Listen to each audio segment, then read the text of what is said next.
This is chapter 16 of Jane Eyre. I both wished and feared to see Mr. Rochester on the day which followed the sleepless night. I wanted to hear his voice again, yet feared to meet his eye. During the early part of the morning, I momentarily expected his coming. He was not in the frequent habit of entering the schoolroom, but he did step in for a few minutes sometimes, and I had the impression that he was sure to visit it that day. But the morning passed just as usual. Nothing happened to interrupt the quiet course of Adele's studies. Only soon after breakfast I heard some bustle in the neighborhood of Mr. Rochester's chamber, Mrs. Fairfax's voice and Leah's and the cook's, that is, John's wife, and even John's own gruff tones. There were exclamations of, "What a mercy master was not burnt in his bed! It is always dangerous to keep a candle lit at night. How providential that he had presence of mind to think of the water jug. I wonder he waked nobody. It is to be hoped he will not take cold with sleeping on the library sofa," etc.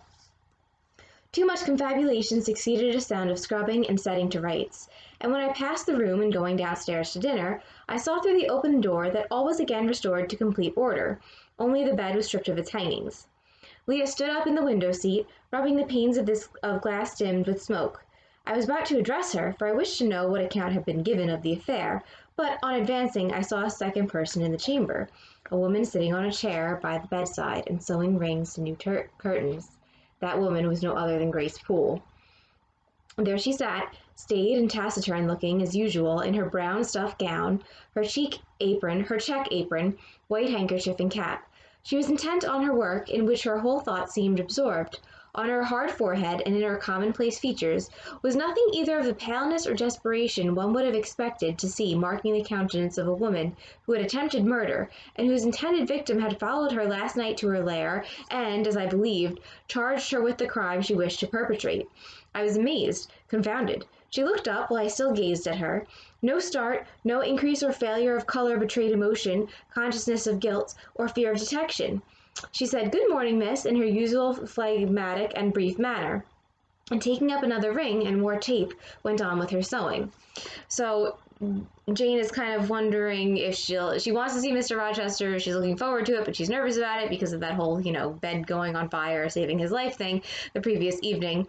She sees the servants kind of putting the room back together. Everything looks like it's gonna be put to rights. The bed is just stripped of its hangings, so probably a canopy of some variety, and they're cleaning some smoke off the window, so there's some damage, but nothing permanent really.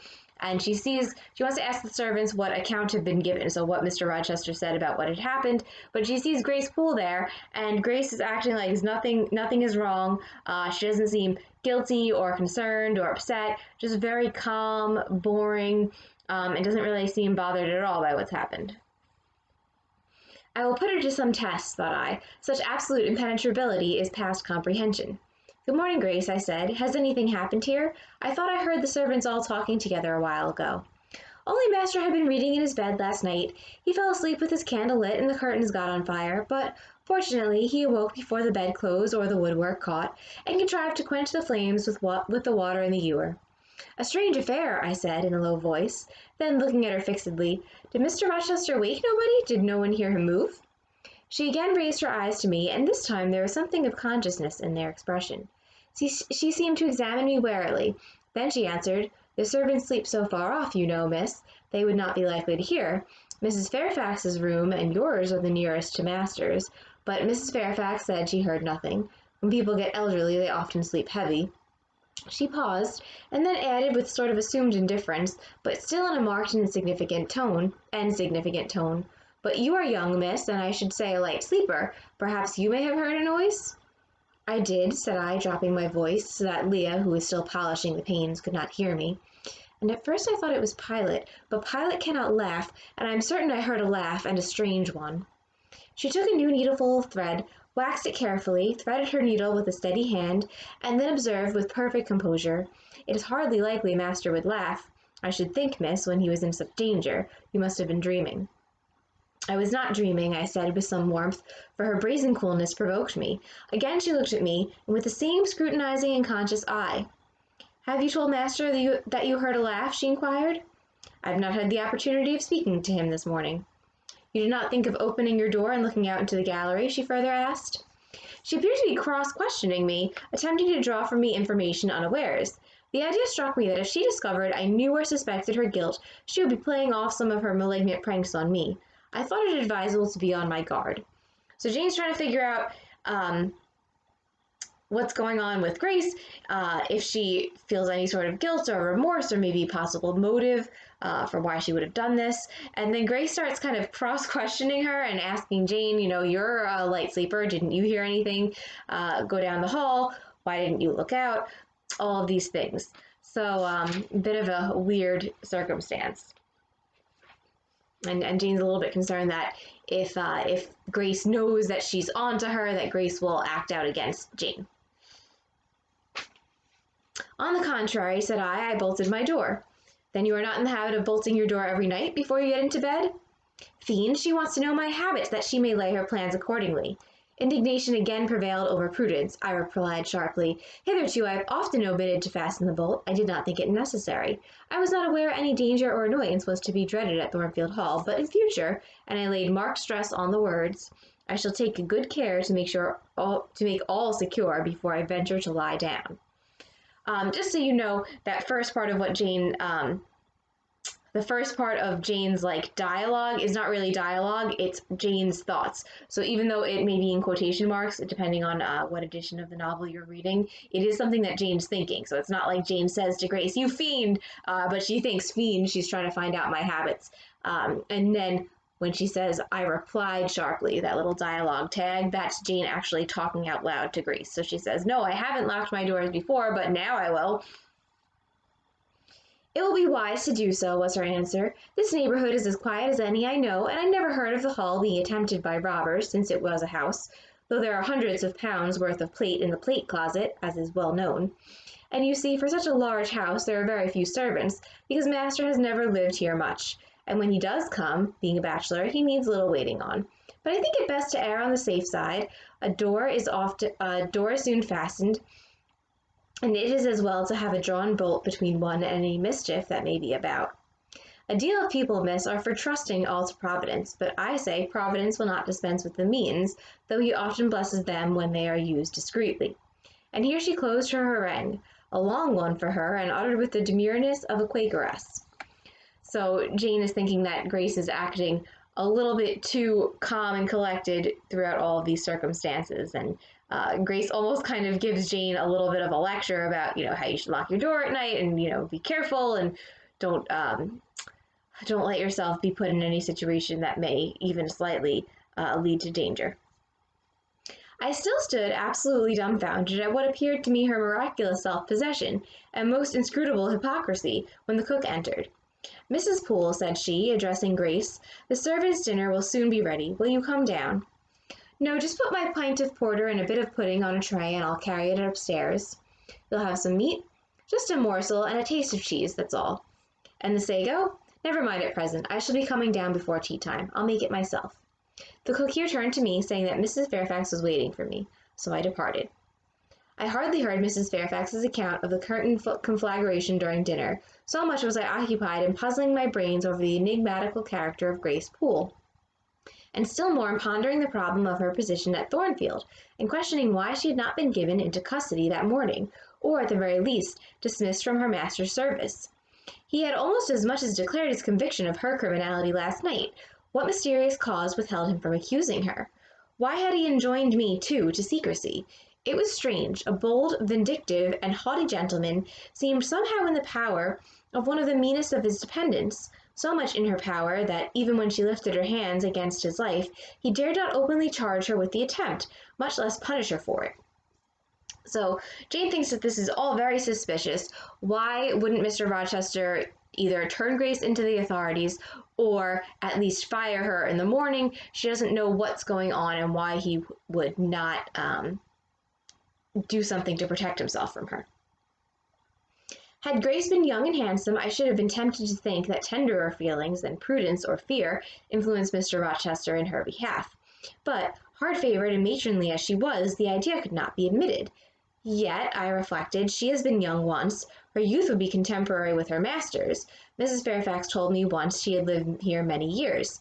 I don't think she can ever have been pretty, but for aught I know, she may possess originality and strength of character to compensate for the want of personal advantages. Mr. Rochester is an amateur of the decided and eccentric. Grace is eccentric at least. What if a former caprice, a freak very possible to a nature so sudden and headstrong as his, has delivered him into her power, and she now exercises over his actions a secret influence, the result of his own indiscretion, which he cannot shake off and dare not disregard? But having reached this point of conjecture, Mrs. Poole's square, flat figure and uncomely, dry, even coarse face recurred so distinctly to my mind's eye that I thought, no, impossible. My supposition cannot be correct. Yet, suggested the secret voice which talks to us in our own hearts, you are not beautiful either, and perhaps Mr. Rochester approves you. At any rate, you have often felt as if he did, and last night, remember his words, remember his look, remember his voice. I well remembered all.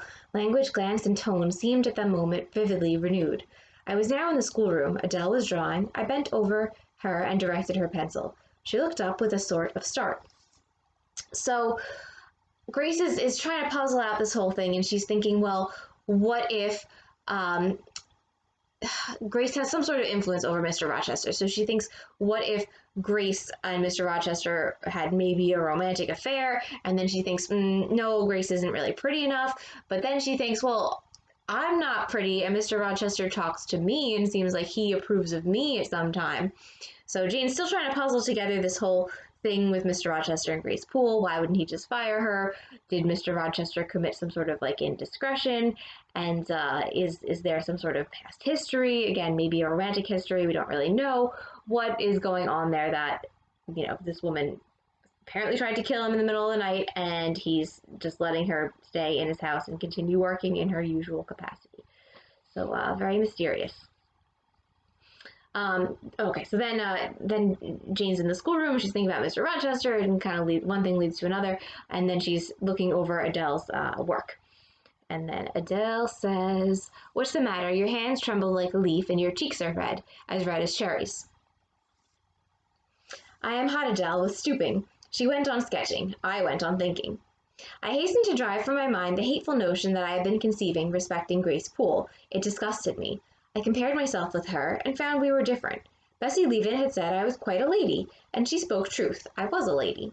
And now I looked much better than I did when Bessie saw me. I had more color and more flesh, more life, more vivacity, because I had brighter hopes and keener enjoyments. Evening approaches, said I, as I looked towards the window. I have never heard Mr. Rochester's voice or step in the house today, but surely I shall see him before night. I feared the meeting in the morning. Now I desire it, because expectation has been so long baffled that it has grown impatient. So Jane kind of compares herself to Grace, and she thinks that she's a little bit more elegant. She thinks that she's a little less plain than Grace is. And she also thinks that she has kind of a better life position now. So she's more hopeful and optimistic, and that's kind of changing her appearance. So she's looking a little bit more full of life, happy. She's got some more color to her, so she's not quite so pale. She's not quite so thin as when she started at Thornfield. So just feel like she's looking healthier and that she's enjoying life more, and that's kind of reflected in her appearance. And then she's thinking, okay, at first I was afraid of talking to Mr. Rochester. Now I feel like I have so many questions that I do want to talk to him. When dusk actually closed, and when Adele left me to go and play in the nursery with Sophie, I did most keenly desire it. I listened for the bell to ring below. I listened for Leah coming up with a message. I fancied sometimes I heard Mr. Rochester's own tread, and I turned to the door, expecting it to open and admit him. The door remained shut. Darkness only came in through the window. Still, it was not late. He often sent for me at 7 and 8 o'clock, and it was yet but 6.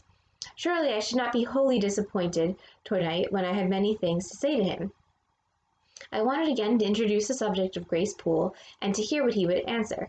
I wanted to ask him plainly if he really believed it was she who had made last night's hideous attempt, and if so, why he kept her wickedness a secret. It little mattered whether my curiosity irritated him. I knew the pleasure of vexing and soothing him by turns. It was one I chiefly delighted in, and a sure instinct always prevented me from going too far. Beyond the verge of provocation I never ventured. On the extreme brink I liked well to try my skill.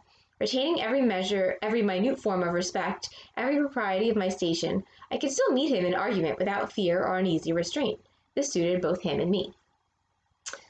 So Jane's also thinking that she doesn't really have to worry about offending Mr. Rochester so much. She kind of knows how to like tease him and just play like along the edge of provocation. So she knows how to like push his buttons but not make him truly angry.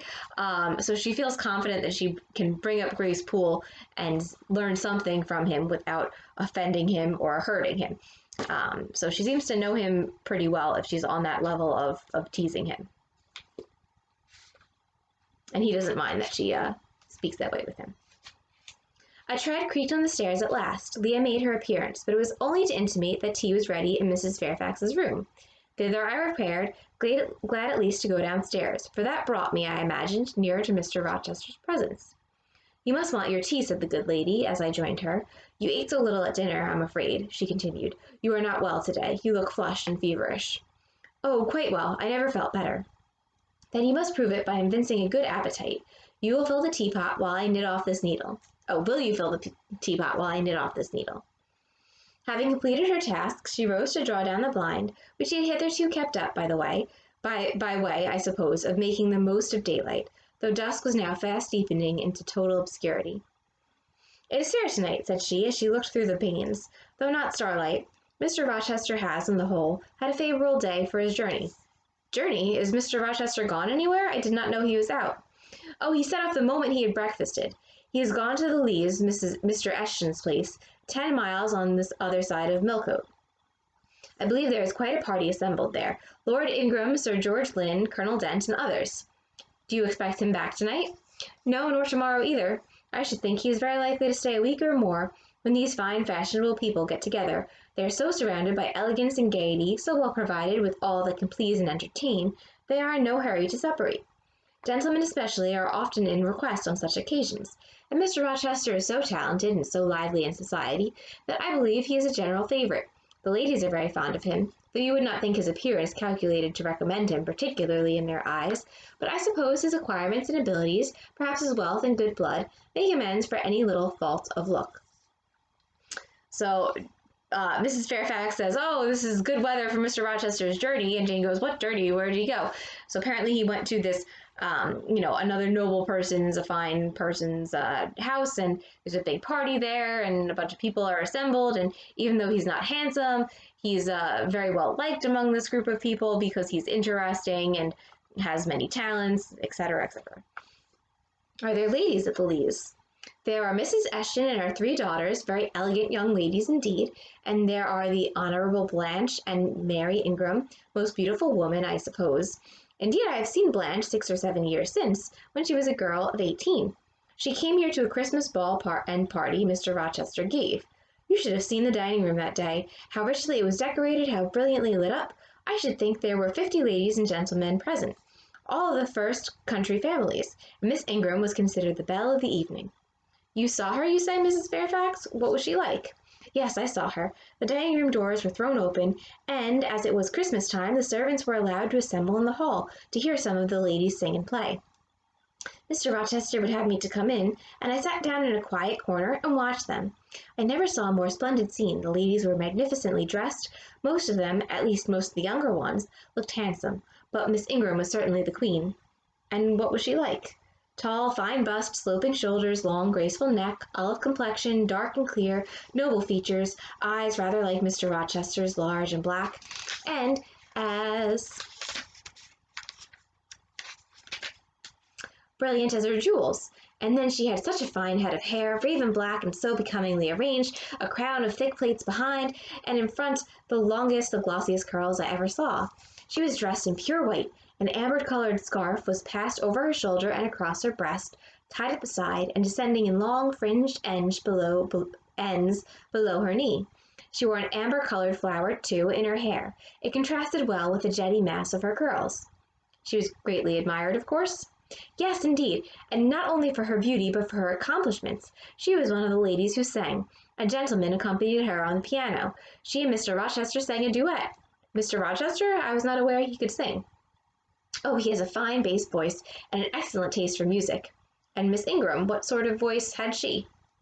A very rich and powerful one. She sang delightfully. It was a treat to listen to her, and she played afterwards. I am no judge of music, but Mr. Rochester is, and I heard him say her execution was remarkably good. And this beautiful and accomplished lady, she is not yet married.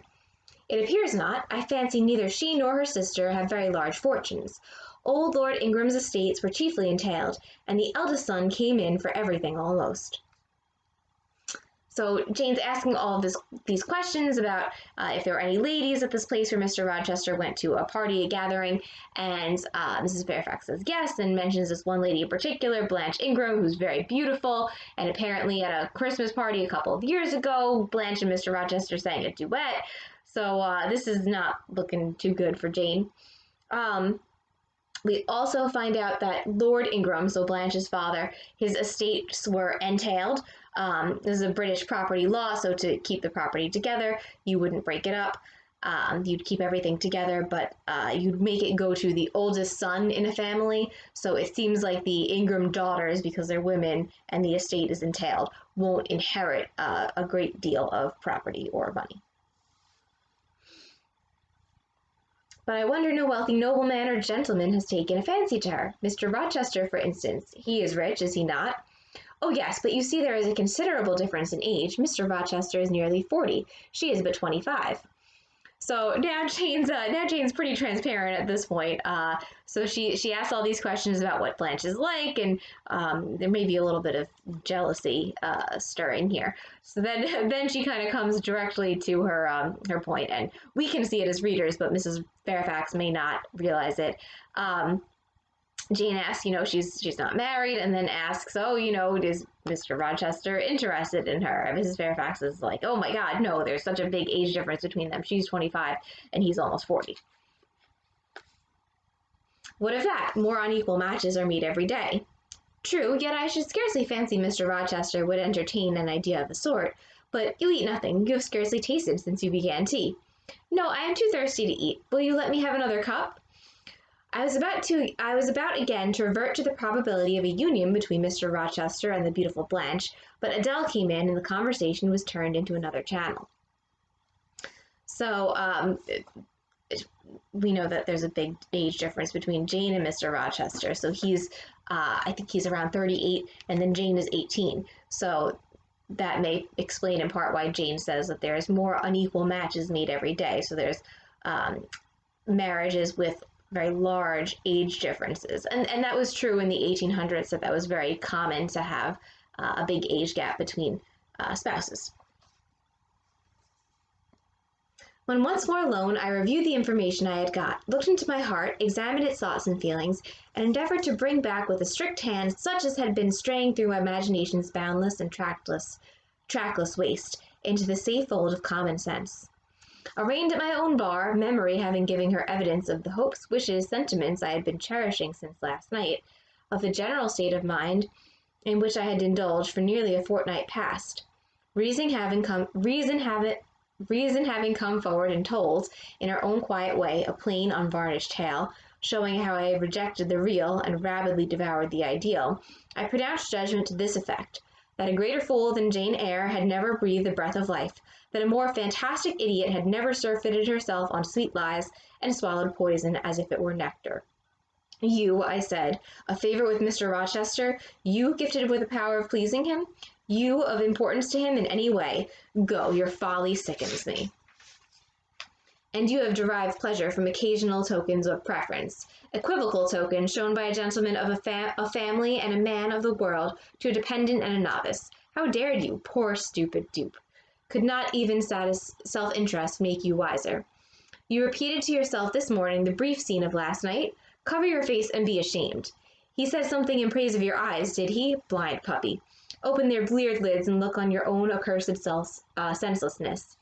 It does good to no woman to be flattered by her superior, who cannot possibly intend to marry her, and it is madness in all women to let a secret love kindle within them, which, if unreturned and unknown, must devour the life that feeds it, and, if discovered and responded to, must lead, ignis fatuus-like, into miry wilds whence there is no extrication. Listen, then, Jane Eyre, to your sentence. Tomorrow place the glass before you, and draw in chalk your own picture, faithfully, without softening one defect. Omit no harsh line, smooth away no displeasing irregularity, write under it, portrait of a governess, disconnected, poor, and plain. Afterwards, take a piece of smooth ivory you have unprepared in your drawing box. Take your palette, mix your freshest, finest, clearest tints, choose your most delicate camel hair pencils, delineate carefully the loveliest face you can imagine. Paint it in your softest shades and sweetest hues, according to the description given by Mrs. Fairfax of Blanche Ingram. Remember the raven ringlets, the oriental eye. What, you revert to Mr. Rochester as a model? No orders, no snivel, no sentiment, no regret. I will endure only sense and resolution. Recall the august yet harmonious lineaments, the Grecian neck and bust, let the round and dazzling arm be visible, and the delicate hand. Omit neither diamond ring nor gold bracelet. Portray faithfully the attire, aerial lace and glistening satin, graceful scarf and golden rose. Call it Blanche, an accomplished lady of rank. Whenever in future you should chance to fancy Mr. Rochester thinks well of you, take out these two pictures, compare them. Say, Mr. Rochester might probably win that noble lady's love if he chose to strive for it. Is it likely he would waste a serious thought on this indigent and insignificant plebeian? I'll do it, I resolved, and having framed this determination, I grew calm and fell asleep. I kept my word. An hour or two sufficed to sketch my own portrait in crayons, and in less than a fortnight I had completed an ivory miniature of an imaginary Blanche Ingram. It looked a lovely face enough, and when compared with the real head in the chalk, the contrast was as great as self-control could desire. I derived benefit from the task. It had kept my head and hands employed, and had given force and fixedness to the new impressions I wished to stamp indelibly on my heart. Ere long, I had reason to congratulate myself on the course of wholesome discipline to which I had thus forced my feelings to submit. Thanks to it, I was able to meet subsequent occurrences with a decent calm, which, had they found me unprepared, I should probably have been unequal to maintain, even externally. All right, so let's back up a little bit. When Jane is alone, she starts thinking about this whole situation again, and she is really pretty hard on herself. So she kind of thinks that she's been very foolish with this whole situation. She goes through a paragraph where she's using some personification. So you see memory and reason capitalized because she's treating them like sentient beings, so beings that can think and talk for themselves. So she thinks memory having given her evidence of the hopes, wishes, sentiments I had been cherishing since last night, of the general state of mind in which I had indulged for nearly a fortnight past.